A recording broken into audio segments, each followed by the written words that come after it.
దీపావళి పండుగను ఒక 3 రోజుల ముందే జరుపుకుంటున్నందుకు ఆనందంగా ఉంది.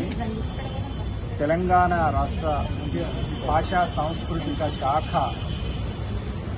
ఉద్యోగులకు, తెలంగాణ సాంస్కృతిక సారథి కళాకారులకు, రాష్ట్రంలో ఉన్నటువంటి విభిన్న కళారూపాల కళాకారులకు, సాహిత్యకారులకు, కవులకు, రచయితలకు అందరికీ కూడా ఈ దీపావళి శుభాకాంక్షలు.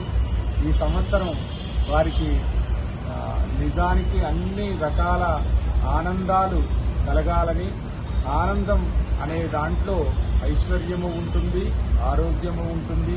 ఈ రెండూ ఉన్నప్పుడే మనిషి ఆనందంగా ఉంటాడు. కాబట్టి ఆనందం కలిగించే విధంగా దీపావళి పండగ మనం ఆహ్వానించుకుందాం. దీపావళి పండగ సందర్భంగా అందరికీ హృదయపూర్వకంగా శుభాకాంక్షలు. గణేశుడి ఆశీస్సులు, అమ్మవారి ఆశీస్సులు అందరి ప్రభుత్వ ఉద్యోగుల మీద, ప్రత్యేకంగా తెలంగాణ భాషా సాంస్కృతిక శాఖ ఉద్యోగుల మీద ఉంటాయని ఆశిస్తూ అందరికీ నమస్కారం. ఒక్క నిమిషం సార్, అడ్వాన్స్గా మా తెలుగు టెలివిజన్ ఫెడరేషన్ 24 క్రాఫ్ట్స్ తరఫున, మా రచయితల సంఘం తరఫున ఒక అద్భుతమైన సాహిత్య